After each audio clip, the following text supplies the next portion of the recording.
Y empezamos nuestra ronda de entrevistas en Contigo Noticias 104.9 FM para tratar esta y otras temáticas. Empezamos con la reducción del número de asambleístas propuestas en la consulta, en el referendo, por el presidente de la República. Y estamos con Roger Celi del Observatorio Legislativo, a quien le agradecemos por acudir a esta convocatoria en Contigo Noticias. Roger, muy buenos días, bienvenido. Muy buenos días, ¿cómo están? Como siempre, un gusto saludarles. Un saludo también a su audiencia. Gracias, Roger. Y empezamos por una interrogante que estamos acá en plena análisis, discusión, punto y contrapunto con Wilson Moposita Garcés. ¿Qué garantiza que ganamos con la reducción de asambleístas de 151 a 71 legisladores, Roger? Bueno, en este caso, yo creo que, como decían al inicio, no se espera que mejore la calidad. ¿Qué ganamos en términos cuantitativos? Ahorro. Posiblemente sí una reducción en el gasto que se hace en la Asamblea Nacional.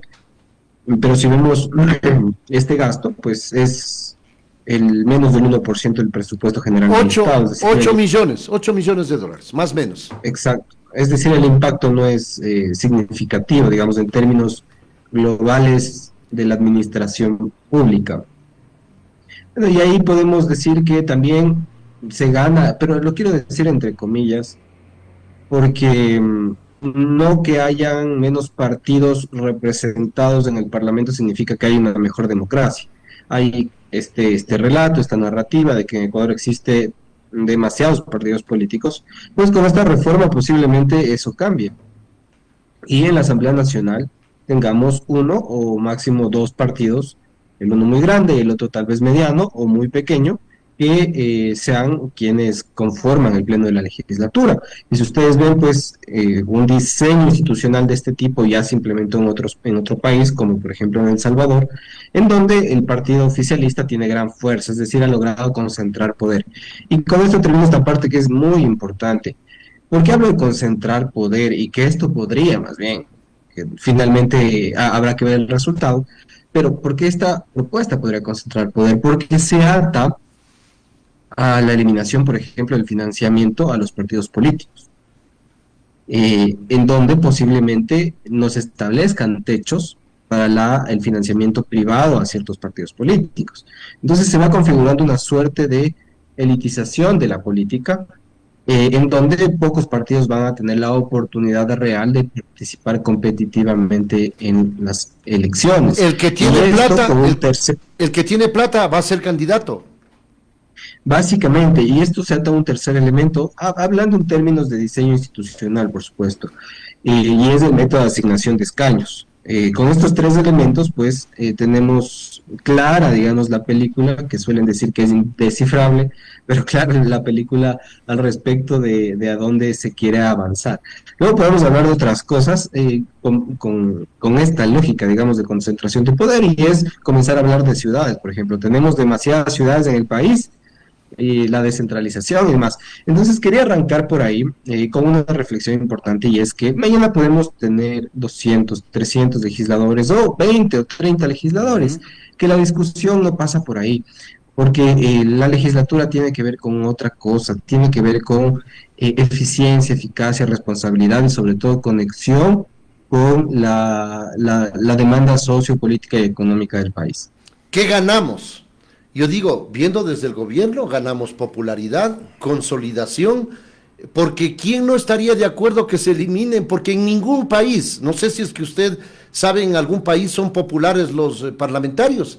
Los parlamentos no tienen imagen venida menos, es decir, si el presidente propone ahora que se reduzca el número de asambleístas, yo creo que va a tener acogida, sobre todo por el momento, por el timing, porque ya lo preguntaron antes y le dijeron no a Guillermo Lasso, pero ahora yo creo que está aprovechando específicamente el timing. Ahora va a depender de la cualificación y calificación del control que debe hacer la Corte, más allá de que ya hay pronunciamientos al respecto, y eso creo que va a tener luz verde, Roger. Sí, posiblemente se dé así. Ahora, digamos, con esta reforma, a mí me parecería lamentable que solo este gobierno esté orientándose a una democracia plebiscitaria, es decir, a esa democracia que no tiene contenido, no tiene propuesta, no tiene sustancia, digamos, en materia de política pública, y que con preguntas populares, como bien dice el nombre, consulta popular, puede hacer gobierno, digamos. Si nos preguntan al respecto de los casinos, si nos preguntan al respecto del Consejo de Participación Ciudadana, al respecto de reducir legisladores y demás, pues eso es popular, pero Ronald y amigos, esto no va a transformar la vida del país. O sea, partamos de ese punto, no es que vamos a mejorar en 6 meses, un año, al reducir el número de legisladores, los partidos políticos representados en el Parlamento, porque por ahí no va. Y recién nosotros publicamos un producto comunicacional en nuestras redes sociales que hablaba justo de esto. A ver, cada legislatura nos plantea la aprobación de un sinnúmero de leyes. En los últimos 3 años se han aprobado 45 leyes. Más del 60% de estas leyes no cuentan con reglamento, a pesar de que se establecieron disposiciones explícitas de crear reglamentos. Luego, si vemos los presupuestos, las leyes no cuentan con el presupuesto adecuado. Y eso no es culpa de todos los gobiernos per se, sino que tenemos un déficit presupuestario de más de 1.700 millones de dólares, donde obviamente no se va a priorizar. Pero los reglamentos sí es responsabilidad del gobierno. Pues. Claro. Los reglamentos no puede sacar el cuerpo el gobierno, y los que pasaron, para no centralizar totalmente el tema, por favor. Y es uno de los primeros problemas complejos y graves que tiene la administración pública. Y en tercer lugar, una subejecución presupuestaria histórica de menos del 20% en el país. Entonces, cuando nos dicen, bueno, vamos a reducir el número de legisladores, no están topando el tema de fondo, el tema estructural, y es aprobar o de regular incluso ciertos aspectos de la vida económica, política y social del país que están sobreregulados. Bueno, Roger, estamos hablando de cómo financiamos esas leyes. Además, solo una interrupción. Hay legisladores, y eso ustedes han sido, creo que yo, detallistas al observar, faltones, atrasados, no intervienen en ninguna de las discusiones, es decir, aporte para lo que fueron pagados. Además, no generan ni una ley, ni un proyecto de ley. Entonces, muchos desconocidos que están ocupando un puesto, pero no están desarrollando la actividad para la que fueron elegidos, Roger. Claro, y mira, nosotros de esta legislatura, igual vamos a publicar un informe la próxima semana al respecto de los 100 días de la Asamblea Nacional, y bueno, comenzamos a complementar los indicadores. Antes hablábamos de el legislador que no presenta proyectos de ley, que no presenta observaciones, que falta. Ahora lo incluimos el tema de fiscalización. El legislador que no presenta proyectos de ley, que no fiscaliza y que no va a la asamblea. ¿Para qué va? ¿Cómo ahí podemos sustentar un trabajo que hay adentro de la legislatura? Es realmente complejo. Pero insisto, no pensemos en personas, porque finalmente los políticos están de paso. Pensemos en instituciones. Y finalmente lo que vamos a tener en los próximos años es una institución reducida, una institución en donde posiblemente el partido oficialista, sea este o sea otro, pueda concentrar poder y lograr hacer una mayoría. ¿Qué pierdes ahí? Porque la pregunta también es ¿qué pierdes ahí? Pierdes deliberación. Pierdes la posibilidad de que hayan proyectos distintos que se planteen en materia política en el país. Se consolida el régimen presidencialista que ha sido tan criticado, Roger, lamentablemente, porque esa es una consolidación del régimen presidencialista que ha estado en boca de varios políticos, que debe desmontarse para poder darle equilibrio. Ahí no va a haber equilibrio para nada. Y la Asamblea Nacional ha hecho oídos sordos al respecto de las recomendaciones que han realizado un sinnúmero de organizaciones, ciudadanos y demás, al respecto de que deben mejorar 3 cosas. Primero, su conexión con la realidad nacional. En segundo lugar, la calidad de las leyes que plantean. Y de calidad ustedes saben qué es lo que ha ocurrido en los últimos meses y años. Y en tercer lugar, el anteponer el interés público sobre el interés particular que tienen los partidos. Si ustedes se fijan en las normativas que aprueba la legislatura, la mayoría tiene que ver con diseño del sistema político. Siempre están cambiando las reglas del juego de la política. política. ¿Por qué? Evidentemente porque esto favorece el funcionamiento de un partido político. Siempre están hablando de impuestos. ¿Por qué? Porque finalmente el Estado necesita recaudar, pero nos falta esa norma importante que puede ayudar a mejorar el funcionamiento económico, por ejemplo, del país, al respecto de banca, al respecto de finanzas, al respecto de trabajo, pero esa norma no llega. Y yo les decía hace muchos espacios que habíamos conversado, la Asamblea Nacional no topa los temas delicados, no se atreven todavía. Por ejemplo, minería ilegal. Específicamente ese tema, hay un informe para segundo debate de la ley de minería que no se toca. Ahora estamos, digamos, colateralmente topando el tema a través de la ley de transparencia social, que finalmente pone el foco en las fundaciones, pero no pone el foco directamente en el problema. Y hay muchas leyes, Roger, lo que topaste tú ahorita, muchas leyes que están siendo analizadas y quedan ahí durmiendo el sueño de los justos y no son asumidas ni en debate ni en tratamiento en el pleno legislativo. Y sí, hay un sinnúmero de proyectos de ley, a veces pues ya incluso no tiene sentido contarlos, porque suelen ser 1000 proyectos de ley que están permanentemente circundando en la Asamblea Nacional, y parte de las recomendaciones que les decía yo que habíamos dado y que nunca hicieron caso fue, por ejemplo, presentar proyectos de ley como bancadas. ¿Qué significa eso? Que la bancada incluso internamente coordina para presentar proyectos de ley más integrales, bien trabajados. Ahora lo que vemos son proyectos de ley de 1 o 2 artículos de cosas que realmente pues no van a transformar la vida política del país. Entonces, en conclusión, una legislatura que no ha hecho un trabajo responsable, eficiente, con sus debidas excepciones, por supuesto, le da escenario a una propuesta de este tipo, como reducir el número, yo no digo de personas, yo digo de curules, representaciones de partidos, porque por ahí apunta la reforma, y finalmente tendremos el resultado de una asamblea reducida. Ahora, insisto, habrá que ver cuál es el resultado, porque finalmente pensamos que un gobierno que viene con cambios es positivo. Ahora, estos cambios deberían estar atados de forma muy responsable a los principios democráticos. Y en eso sí debemos estar vigilantes. Los cambios son inevitables. Ustedes saben, Wilson, Rommel, que han estado mucho más tiempo en este tema. Los cambios son inevitables. Las mayorías existen.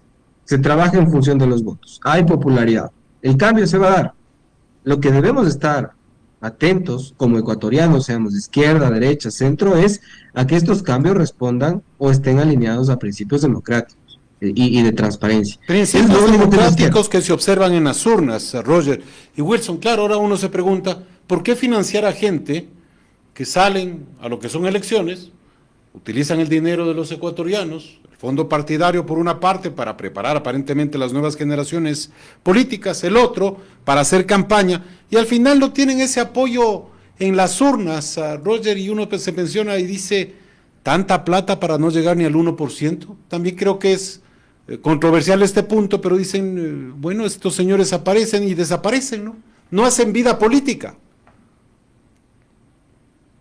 Los partidos políticos, un gran tema de debate. ¿Cómo podemos mejorar esas instituciones, las más importantes? Digamos, una paradoja, yo la denomino así, porque el político no se va a autorregular. El político no va a querer que se le sancione por ser camisetero. El político no va a querer que se le sancione por no lograr cumplir sus objetivos. El político no va a querer que se transparenten sus intereses particulares y privados. Entonces, depende mucho de generar una cultura política distinta y sobre todo de que esa ciudadanía, como ustedes, como nosotros, que está más consciente de lo que pasa y de lo que necesita el país, que participen en política. Pregunta y reto realmente complejo para este sistema que tenemos. Es un problema sistemático que tiene que ver con el devenir de la historia del país y que posiblemente nosotros seguiremos hablando en los próximos años sobre este tema y realmente de fondo, como dice el gato pardismo, todo cambiará, pero nada cambiará. Ahora, Roger, yo creo que el meollo del asunto, no sé si estoy equivocado, es la falta de control, porque tenemos leyes espectaculares. Pues, usted recuerde la ley de Tránsito y Transporte Terrestre que fue aplaudida a nivel internacional luego de que la Asamblea Constituyente en Montecristi reformó con el consenso y la. La ley de partidos también tiene una cantidad de elementos que si se cumplieran sería ideal, pues, pero hay letra muerta, hay leyes que están allí nada más. Dígame qué control ha existido con una serie de elementos que han habido durante las elecciones que hemos vivido desde que está vigente este Código de la Democracia que ha sido reformado, cambiado y reformulado. Hay normas que no se cumplen, que son letra muerta, y bien gracias, ni siquiera se cumplen las normas para cambiar, inclusive a los propios integrantes de este organismo electoral, de la función electoral, ni del Tribunal Contencioso, ni del Consejo Nacional Electoral. Ahí hay varias personas que están prorrogadas 4 años. Roger, ¿cómo entiende eso? Hay letra muerta, leyes que no se cumplen. Sí, desafortunadamente la normativa que se va aprobando, lo que decíamos, no cuenta con un presupuesto, no cuenta con administración pública. Y les voy a poner otro ejemplo. La Asamblea Nacional aprobó también la ley para prevenir los conflictos de interés de los legisladores a través de una reforma a la Ley Orgánica de la Función Legislativa. Los legisladores deben presentar sus declaraciones de interés, deben abstenerse en las votaciones que tengan conflicto de interés, pero nadie controla eso. Es decir, nosotros creamos leyes sin dientes, sin herramientas para que puedan ser implementadas. Y parte del diseño normativo que tiene la Asamblea Nacional y que es bastante etéreo, es bastante declarativo. De hecho, creo que este diseño que tiene la Constitución de la República del Ecuador aterriza incluso a las leyes, en donde las declaraciones podrían hacer maravillas, pero realmente a la hora de implementar es bastante complejo.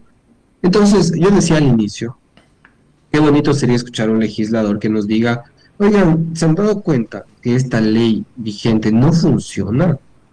Evaluémosla a través del sistema de seguimiento y evaluación de la ley y veamos si es que realmente no se puede mejorar, no hay la plata para implementar la ley, mejor deroguemos esa normativa para que deje de obstruir y deje de generar complicaciones. O en el caso de que sí se pueda presupuestar y generar política pública en torno a esa ley, que se haga. Pero los legisladores no trabajan en función del resultado, sino de la popularidad. Y otro ejemplo, porque es lindo hablar de los ejemplos del país, porque nos entretienen. Ahora se quiere regular inteligencia artificial. Los legisladores, insisto yo, entenderán la magnitud y la complejidad de este nuevo fenómeno social y tecnológico del mundo, para ya comenzar a querer interponer o barreras o promoción, no sabemos hacia dónde apuntan.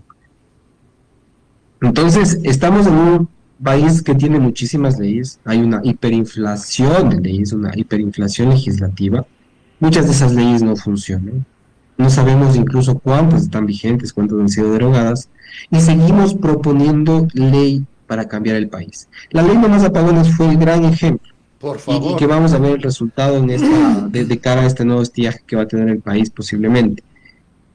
La ley para erradicar, es que les ponen incluso unos nombres rimbombantes, digamos, para pensar que esa normativa es la panacea para el país. La ley para prevenir y erradicar la violencia en contra de la mujer. La ley para el empleo juvenil. ¿Qué empleo? O sea, seguimos frente a un problema de política pública, de administración pública, de responsabilidad del sector privado, de inversión extranjera. Es que ya parece incluso redundante el insistir en este tema. La política es compleja, es una tarea muy difícil, y creo que los políticos no se han dado cuenta de esa tarea casi que imposible que han asumido, porque lograr un resultado en política positivo para la ciudadanía es muy complejo. Pero bueno, esperemos que la política se vaya profesionalizando en los próximos años. El país necesita políticos que sepan de la materia o se rodeen de gente que sepa de la materia. ¿Cómo profesionalizarla, Roger? Yo con esa pregunta yo termino. ¿Cómo profesionalizar la política? No solo formarse en ese ámbito profesional universitario, sino también poner requisitos, y esto lo hemos hablado de manera reiterada, para gente que vaya a aportar a la legislatura, no vaya solo a calentar el puesto. Desde los partidos, no planes de gobierno, piensen en planes de Estado. ¿Cómo vemos al país en los próximos 10 años? Avanza hacia un modelo económico de libre mercado, de economía social de mercado, de socialismo del siglo XXI, del siglo XXII, XXIII, pero planteen algo, un modelo económico. Díganos qué quieren al respecto de política fiscal, económica, macroeconómica, al respecto de democracia, al respecto de derechos, al respecto de trabajo, planes de Estado, hacia dónde se orientan las organizaciones, declaren, sean transparentes, defiendan su posición, que eso es positivo. Cómo profesionalizar la política desde los partidos, mejoren la militancia, mejoren los procesos de selección, evalúen, capaciten. Muchos ya lo están haciendo, entiendo yo, ojalá tengan buenos resultados. Desde la ciudadanía, involucrarse más en la política, en los procesos de decisión. Desde el gobierno nacional, por supuesto, presentar propuestas que busquen transformar el problema estructural, regulación para el camisetazo, por ejemplo, inhabilidades al respecto de ciertas actuaciones de políticos que estén inmersos en casos de corrupción, fortalecimiento de los partidos políticos. Es decir, varias son las cosas que se pueden hacer. Mejorar las instituciones públicas. La Asamblea Nacional tiene menos del 10% de personal permanente en la institución. Si mañana vuela la Asamblea Nacional con una disolución, vuela en más del 90% y la institución quedará sin información nuevamente y sin personas que conozcan de la institución. Varias cosas, pero son temas no tan populares, Wilson y Ramel. Y por tanto, al no ser tan populares, pues difícilmente vamos a ver a un político hablando de esto. De lo que sí se va a hablar es de reducir, de disminuir, de quitar, de eliminar y demás. Entonces, eso. Roger, lamentablemente, y finalizamos, Roger Celi es el coordinador del Observatorio de la Política Fiscal. Roger, es importante entender que lamentablemente aquí hay normas que no se cumplen y hay acciones que se hacen al margen de la ley, es decir, una paradoja, ¿no? Mire usted, hay normas que son letra muerta y que no, por no tener reglamento, por no tener presupuesto, no se pueden cumplir y se rebasa la posibilidad.